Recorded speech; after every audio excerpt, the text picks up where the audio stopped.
Hello! Hello! La, la, la, la. Welcome to the Second Button Podcast. This episode, we're doing Season 3, Episode 12 on Netflix and on TV, but on the DVDs, Episode 12, because I took that one from last season, put it in here. My numbers are all messed up. Gotcha. But it's called The Red Dot. Yes. When I saw the title, I thought for some reason it was the one where you look at the picture and you have to look through the picture. And for some reason, that's what popped in my head. And then I was like, this is not that episode at all. yeah. But it takes place in Lane's workplace, but it's a different workplace, I think, than that episode. But anyway, we'll get to that in like a long time if we are still alive when we make it that far. Yeah. we'll get there. One episode every 2 months isn't going to get us anywhere fast. Well, we're has some things going on. We've been busy. Yeah. But we say that. I think we said that last time. But we'll try and get to them as we'll get soon back as we on can. track. Brian had We're a bunch like, of cans to take back to the depot. Yeah. I just I made $123 for my recycling. That's fantastic. So I have a bunch of bottles and cans that I recycle, but I collect them in the back of my truck and I sort them out, and I brought them in for $123. And then he went on a binge, and he passed out in a ditch for like 3 weeks. So we were delayed with that. Yeah. But we're getting back on track.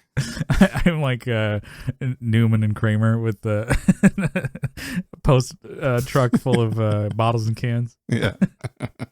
But all right. So this episode, The Red Dot. I guess note to go in here. This episode just flies by. I could have sworn this was like 14 minutes. It was a quick episode. It's not. And it's the last episode before Christmas. So I was expecting some sort of cliffhanger for some reason. Yeah. But nothing. Because it's their first full season, right? So yeah. I figured the one up before Christmas that have some sort of thing hanging, because it was early 90s and that was the thing to do. But no, they didn't. So yeah. I mean, this one, it flies by and it's really well paced. Mm-hmm. There's a lot of memorable parts, and it all comes together at the end. It comes together nicely, and this is one that I remember being way earlier.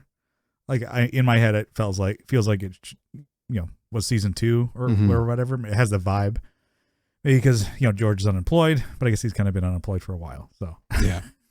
Imagine like almost a whole season. I think it was last half a second. The second season and this season, he's just unemployed. Yeah. It's like, what does he do all day?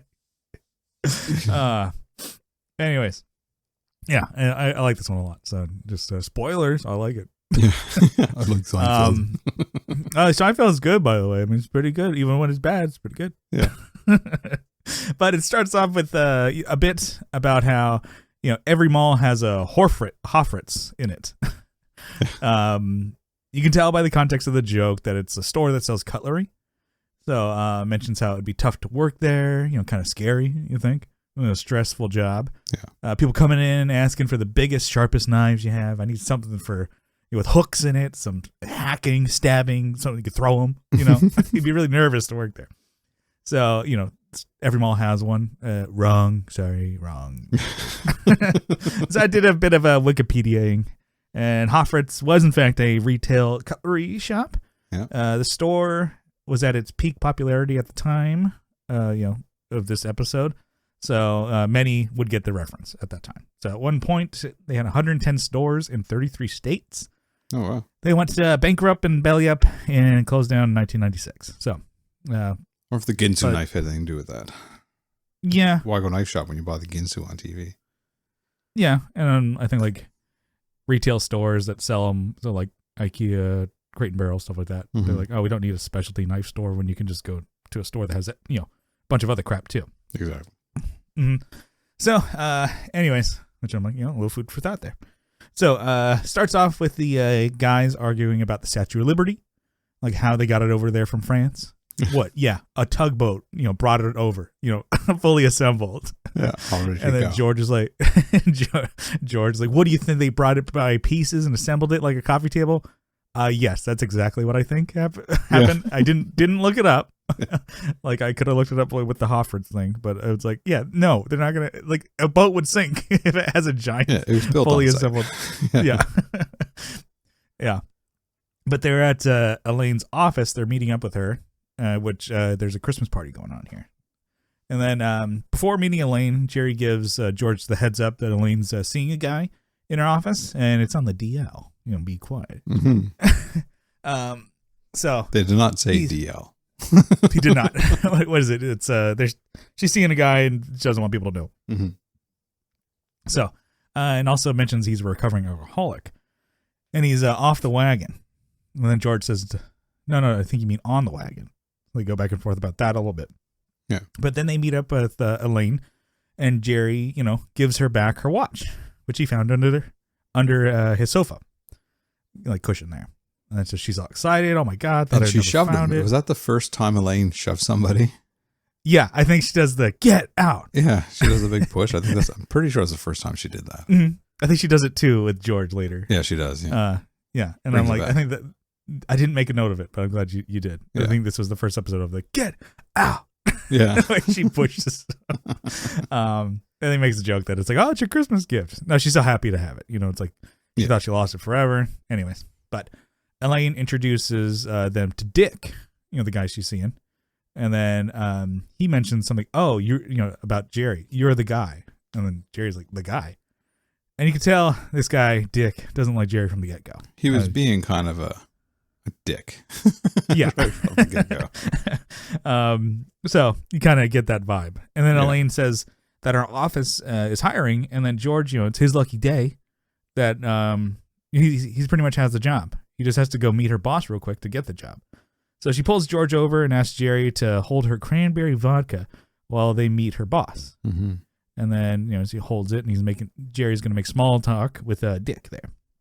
So, which is kind of, it is a plot point, but I'm like, why couldn't Elaine just hold her drink? Yeah.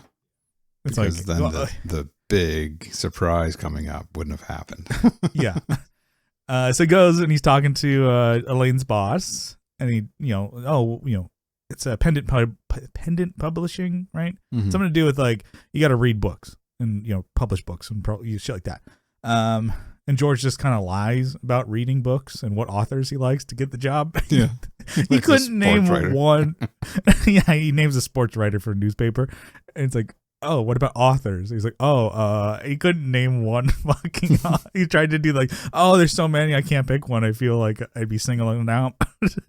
I feel bad for missing. And he's like, can you name one?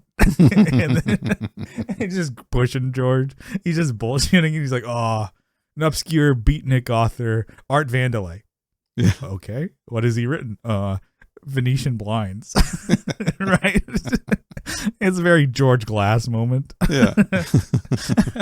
Yeah. Pretty good. So, and then cuts to Dick, and he blows up at Jerry. He's like, I'm funnier than you. He grabs his drink and storms off. And then, it's probably like I have a buddy who's a comic, and then a lot of people, it's like, oh, be funny. What? That whole thing he does, he's like, not to say, it's like you can't just like throw, and I think I've said this so many times, you can't just like, hey, you be funny now. He's like, no, I can't just embarrass myself in front of you just to be like, hey, let me make you laugh. Anyways, so I think that's kind of funny. He just yells at him. So you can tell this guy doesn't like Jerry. Yeah. Maybe Elaine said something about how they used to date or something like that. Yeah, there's jealousy going on there for sure. Mm-hmm. Mm-hmm. Anyway, so Elaine gets her drink and she takes a sip. She's like, oh, it's just cranberry juice. Then that was what Dick was drinking. Mm-hmm. And then she was drinking cranberry vodka. So it looks like there's the old switcheroo pulled on. Yeah. So Dick must have grabbed. I think that's what's good for the geese is good for the gander. Yeah. What's a gander? I think it's a goose that had the old switcheroo pulled on it. Shout out to anyone who gets that reference. It's from this show. Anyways, so it's like he must have grabbed the wrong one. Or he intentionally grabbed the wrong one. Whatever the case may be, it's like Elaine's all worked up over it. Say, one drink like that, he could fall off the wagon. He kind of showed George is like, see, I'm right. That's all George is focusing on. He doesn't care about the guy's alcohol. Yeah, fuck the guy. He cares that he was right. Mm-hmm.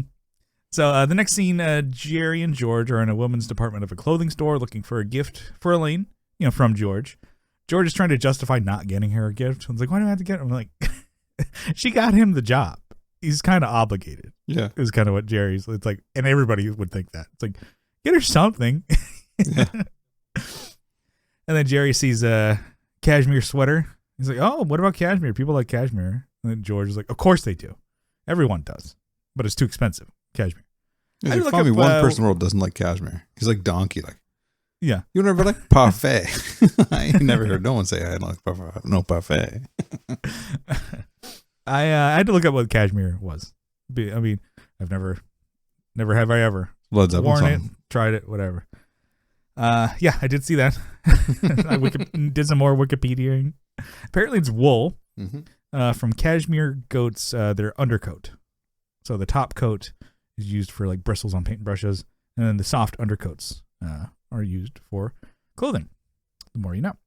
Anyways, but Jerry sees that this sweater is discounted to $85 from $600. Now that's what I don't get. How can wool be so fucking expensive? It must be harder to harvest the undercoat. That, or in its specific goats. Yeah. Right? So I'm like, okay. They probably limit the number of goats you're allowed to breed so they can make cashmere more expensive because capitalism. Yeah. That's how they do it. Kramer would not I think be they're happy with that. Yeah. There's only a few.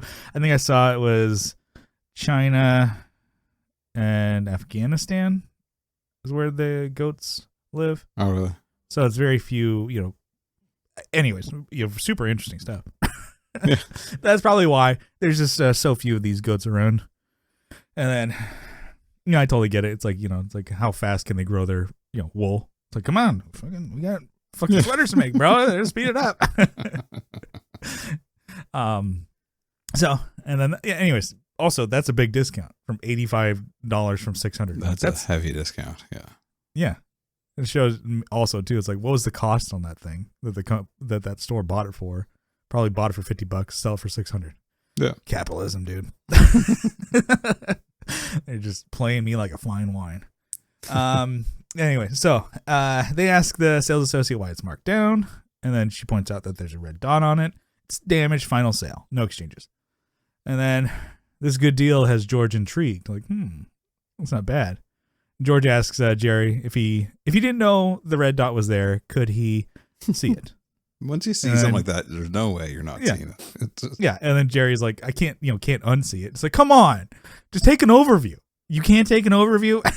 Like, George really wants this thing. Let's see, I'll tell you what I see. I see a cheap man holding a sweater trying to get away with something. That's my overview. Yeah, that's pretty good. I don't know, would you buy something that's like slightly damaged for a discount? Oh, 100%. Like final sale? I mean, I know I would. It's going to get a red dot on it anyway. You might as well buy it with it on there. Yeah. And then you don't worry about getting it dirty because it's already spoiled. So, yeah. But I guess this is where the line is, not for a gift. Probably myself not all for a day. gift. Yeah. Also depends on what it is. But do you have any clothes that have like dots or stains on it that you like, I'm still wearing this, fuck it? I usually, if something like that happens, like I'll still wear it, and then I usually don't wear it, and it just sits there, and then I get rid of it. So, yeah, I had one, like a shirt. I'm like, I'm just a fucking pig? I have no idea what like one of them. It just had like a dot. Could have been like from sauce or something like that. Yeah. Pizza grease maybe, and I'm like, that's right on my stomach. People just know. I'm like, yeah, I know what that's a grease mark, you fat piece of shit. And I'm like, God damn it! It was hard. I eventually got it out. I knew a doctor that had an ink stain on one of his pockets, and I was like, does he have ink stains on every shirt he owns? Then he got a mustard stain. and it was the same shirt that he wore every day. He goes home, beats the shirt off, rocks, puts it back on, comes back in the got his Subway Club on there, just spill it. Dog damn it. Yeah. There's one of those people that's like, you're a genius, and then you become a little bit crazy because of your genius. There's one of those situations, I think. Yeah. But yeah, so I totally would wear things that would have a stain, depending on where it is, what it is. Mm-hmm. I had a black shirt, the pocket tee kind of deal, and I had a kind of permanent Sharpie marker. Yeah. And I guess I didn't put the cap on all the way, put it in that pocket, and it was just seeping, but it was black marker on the black shirt. And I was walking around for a couple hours. I'm like, man, it fucking smells like marker around here. And I'm like, somebody smells like BO.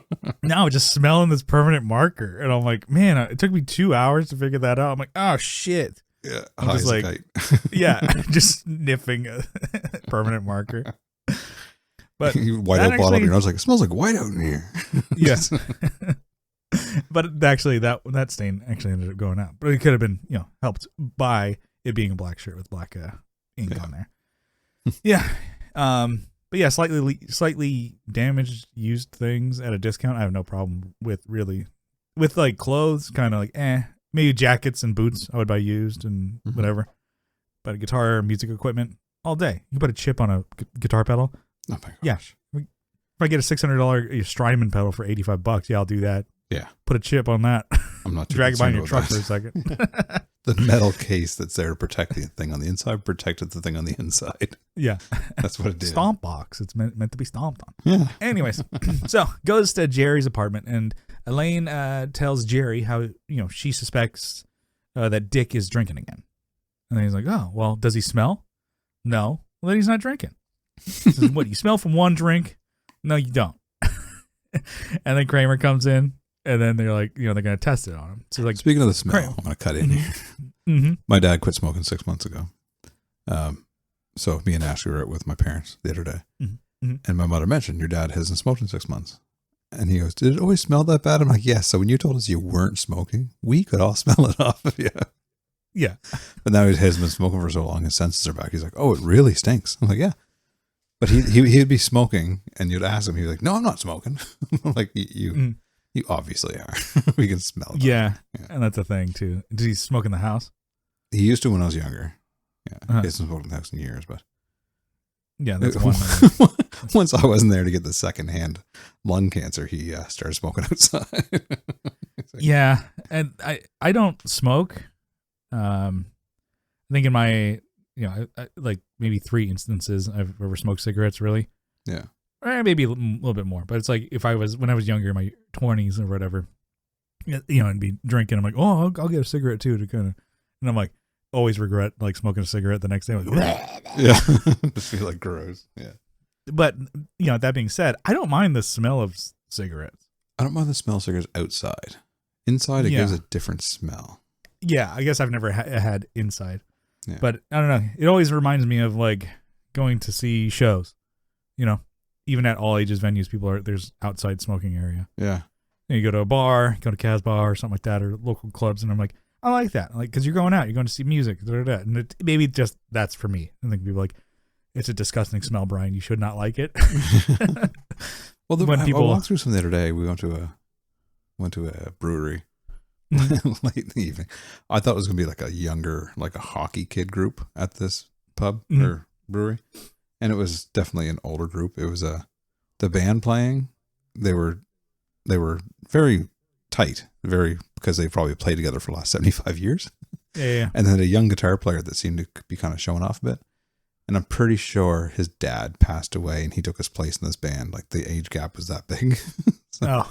But they were smoking out. There's people smoking outside. And when it blows inside, it smells disgusting. And I don't know what the difference is, but outside it just doesn't smell as bad. Maybe because it's not as intense or whatever. Yeah, maybe.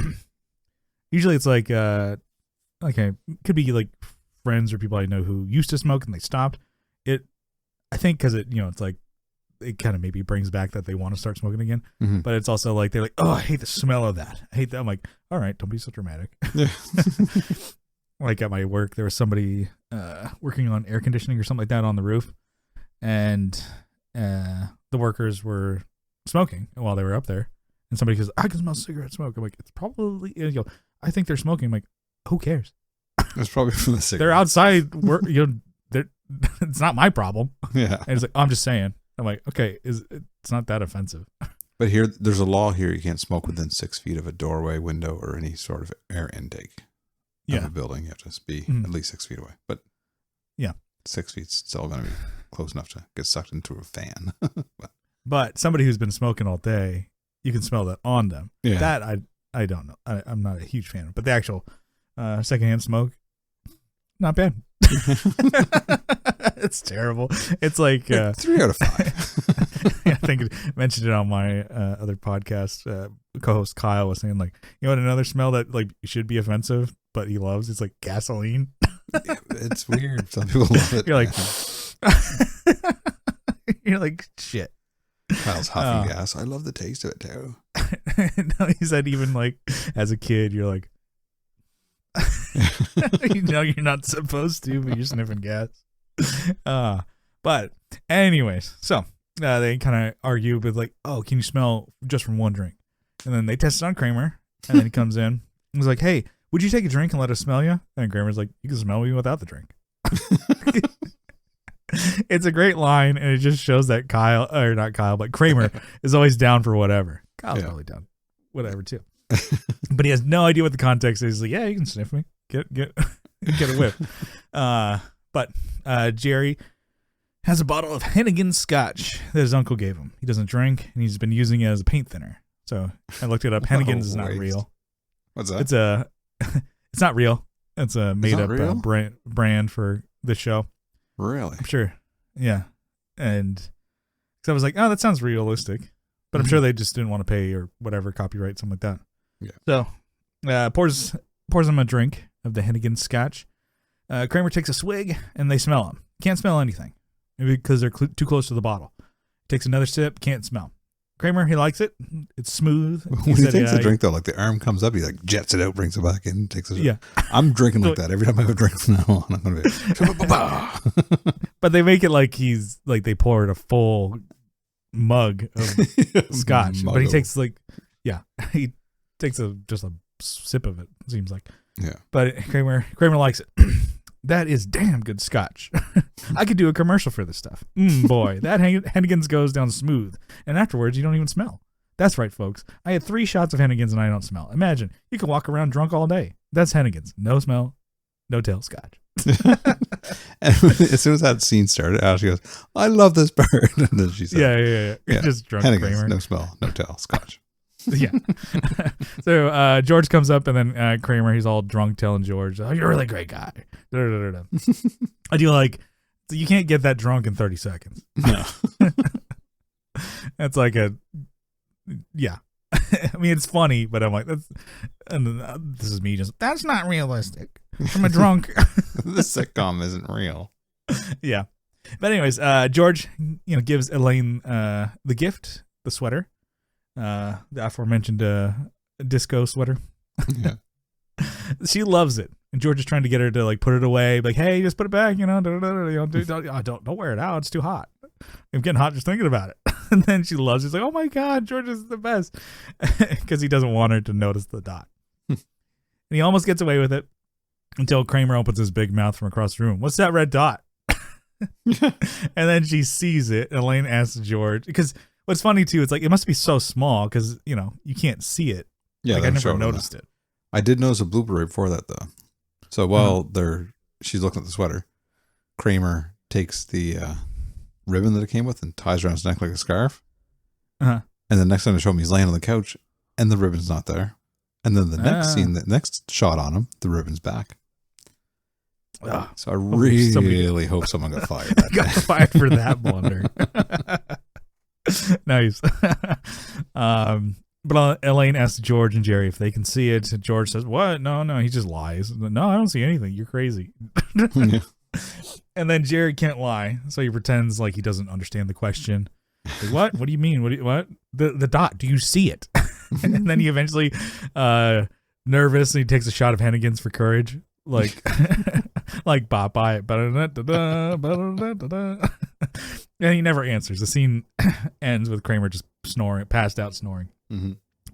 So it cuts to Elaine and George at their office. He's working there now. He's going to stay and work on some things. He's going to stay late. He loves his new job. He's like, I can't believe you're getting paid to do this. Like, if you love what you do, it doesn't feel like work kind of thing. And then George, says hi to the cleaning lady. She says hi back. And he just stares at her, and the scene ends. It goes back to Monks. And this George idea came from Larry David. Okay. Working in the office. He said he's a young, horny Jew. The cleanliness come in, there'd be dusting, he'd get ideas, and he had an outlet for that, he said. Yeah. So that's where the idea came from his own perverted brain. Oh, nice. Yeah. So back at Monk's, and George tells Jerry that he slept with the cleaning lady. He had some courage from the Hennigans. He's like, how'd you do that? It's like, and he's also always had a thing for cleaning ladies, chambermaids, etc. And it's like, why is that? Because it's a woman in your room. Easy. Period. It is a woman has to just be there, and you're like, I like it. So he goes on to talk about how she was cleaning, and he was staring at her hips as they were swiveling, and her breasts were, he's trying to think of a descriptor word, convulsing? Jerry says, it's like, convulsing? I'm trying to help. Convulsing. Yeah. It's like, what the fuck? Anyways, so he asked her, if she wanted to drink, even though he doesn't drink.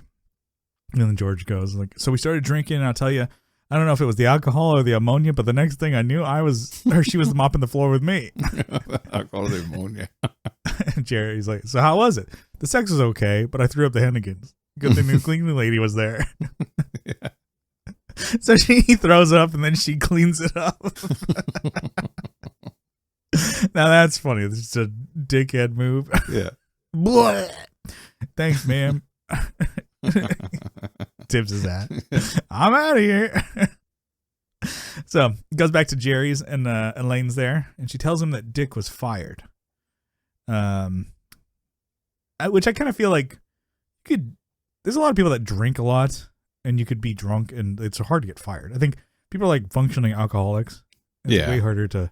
And I think 30 years ago they might have just fired you, but today they wouldn't be allowed to. They'll have to send you through AA. Like it wouldn't be a thing today.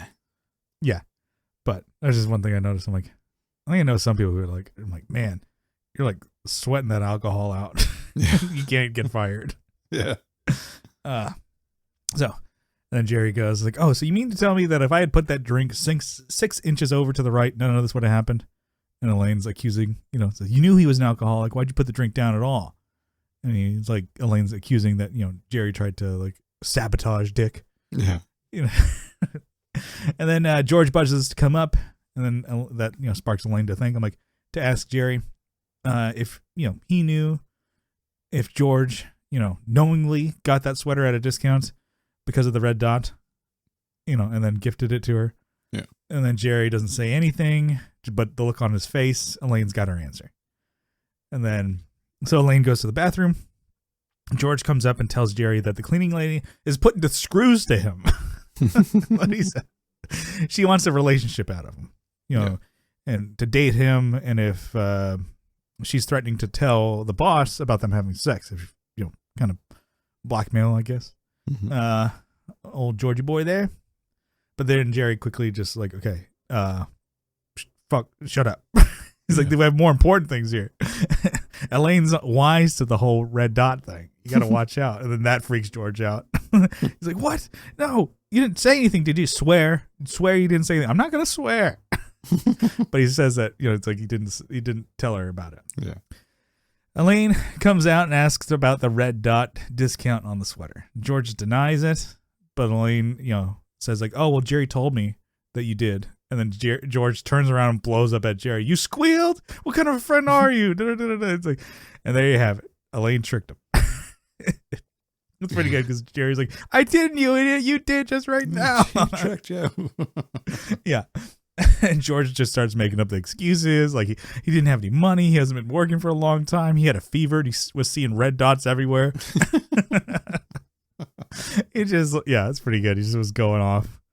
And then Jerry's kind of behind him, like, play sobbing, crying for George's case. Yeah. I couldn't tell if Jerry was just laughing because actually, because George was just going off. It was like boom, boom, boom, boom, boom, boom, boom. And then Jerry just hit his face. Yeah, they took the napkin out and he was definitely just laughing. Yeah. But so it cuts to the office with the cleaning lady and George. She doesn't get a name. They just always call her the cleaning woman or cleaning lady. Yeah. So, and George, he's kind of saying how, it's important for you, not to tell anybody about what we did. And it's like, oh, well, that's why he gifts her. Gives her a Christmas gift. And so she's all happy about it. And then she opens it up, and it's the sweater. She loves it. She loves cashmere. She talks about how she's wanted cashmere ever since she was a girl. And then she goes on. It's a pretty good story. It's like, I wanted the cashmere. Which American man came to our town. He was wearing the softest, most beautiful sweater. And I said, what do you call this most beautiful fabric? And he said, they call it cashmere. And I repeated the word cashmere. And I asked him if I could have it. He said, no, get away from me. And then he kicked me to the ground and then threw change on me. I didn't want the change, George. I wanted the cashmere. And he threw change at me.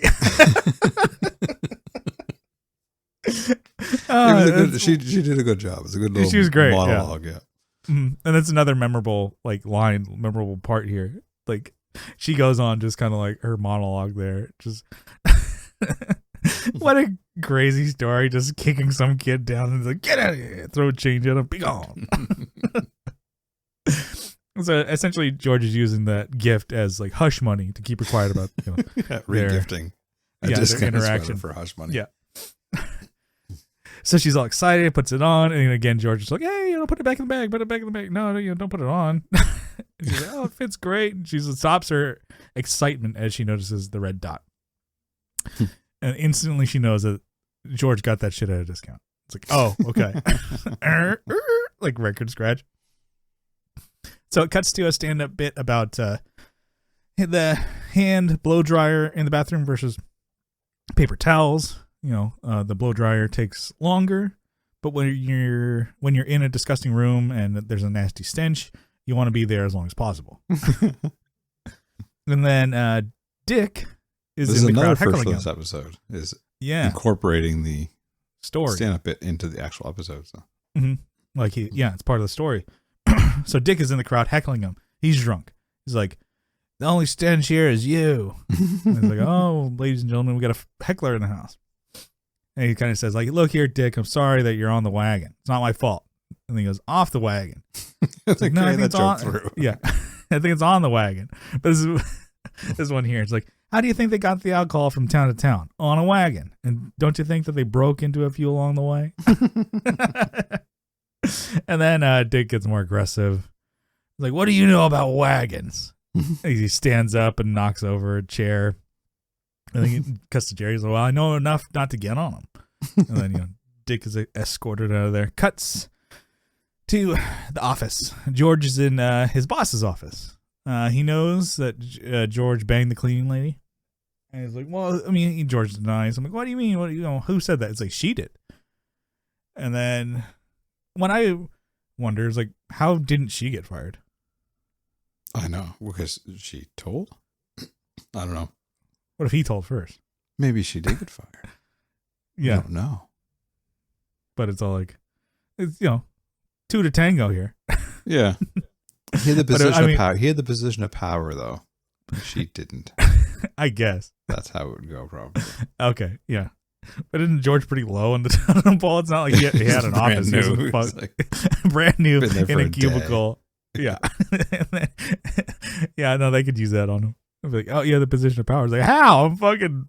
I'm a paper pusher here. Yeah. So, and then he's like, okay, well, she, ratted, got his ass. And then he starts playing dumb. He's like, oh, is that wrong? Shouldn't I not have done that? Yeah. I got to play, he's like, plays like, I didn't, know that was, frowned upon here. He says, other offices, they do that all day. Just lying.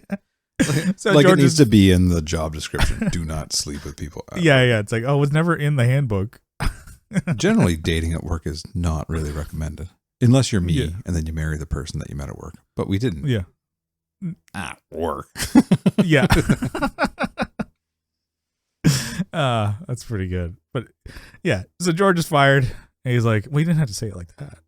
Yeah. He's like, George, you're fired. And the way George is like, takes it like, oh.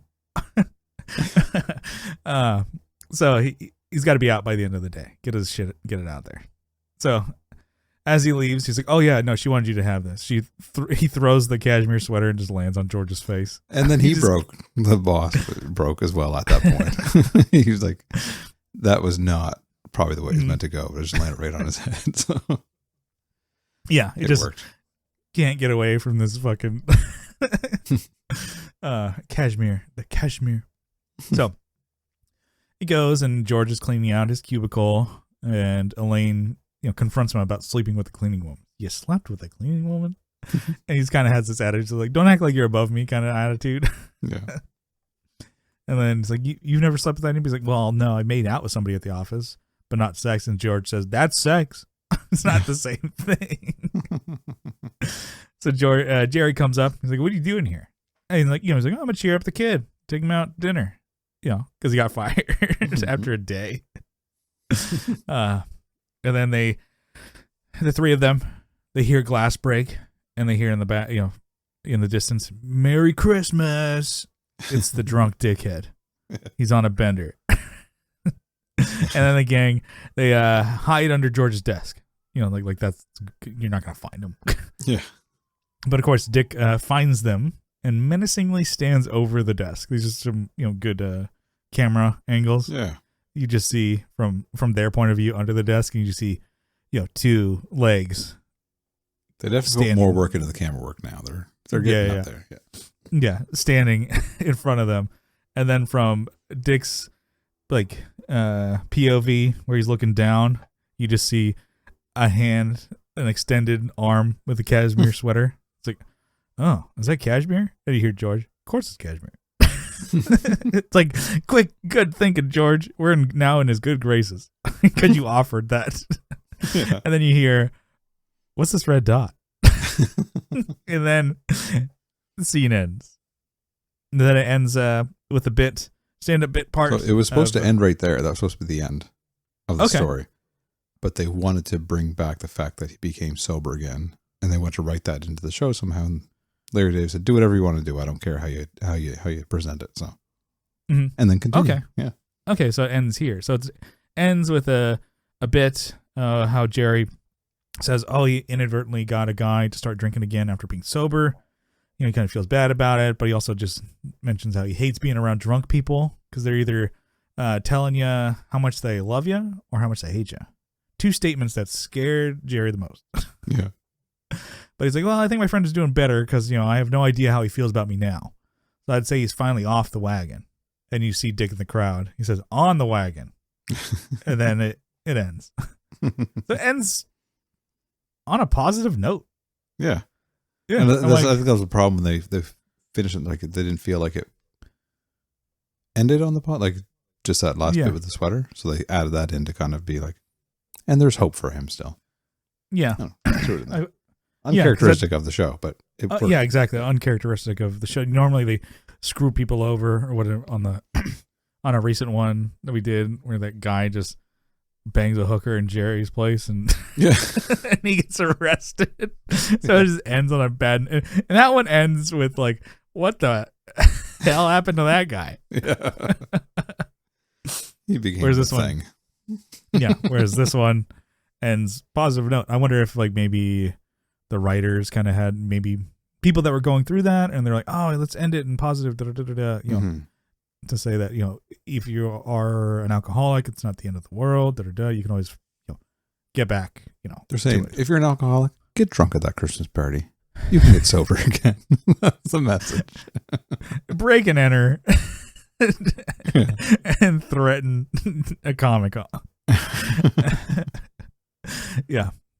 And then, hey, you're friends at the end though. Exactly. Yeah. This one just, I think even our episode went by so quick because this episode, felt just like kind of boom, boom, boom, boom, boom. Everything happened, but it wasn't just like things just happened. It's like it all progressed the story really well. Yeah. So I felt like it was 15 minutes. Yeah, they're all. But it wasn't. I felt like it was one main story straight through and the little branches out, but like they kept tying back in the whole time. It wasn't like three different stories that all just meet up at the end. It was one story that just kind of wove together. Like George was working at the office. It all kind of based around that working at the office situation. So, mm-hmm. Yeah, I guess. And then the branches of the story don't stray too far from the main plot there. Yeah. Because it's like the cashmere sweater. It's like he's stuck with this, trying to gift it and get rid of it. He got it because of, Elaine got him the job. Yeah, it all worked. It made the story go quick. Yeah. Mm-hmm. Yeah, I definitely dig this one. It was, one that I'm like, oh, this is got a lot of memorable scenes and lines here.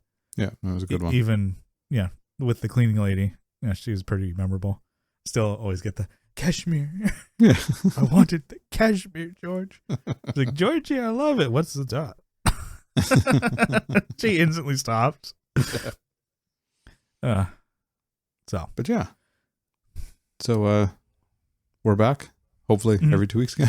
We'll see what we can do. Yeah. See if we can pull up our socks and get our stuff done. And if you guys want to find us anywhere online, we have a link tree down below. And we'll catch you on again in a couple weeks. Yep. We'll see you next time. Goodbye now. Bye.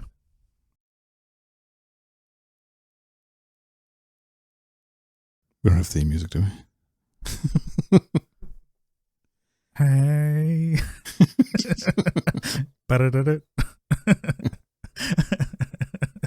Just the scat. Just over the boom, boom, boom, boom. Boom, boom, boom, boom, boom, boom. What are the things? What do they say? It's like it's easy to beat or something like that, or Oh, it was the first episode of season 3, right? yeah. There's they're like, yeah, you cut the fucking vocals out of that song. no more vocals. All right, we'll record. How do we start these again? It's been like 2 months. We say hello or something like that, like a belly button. Goodbye. Goodbye.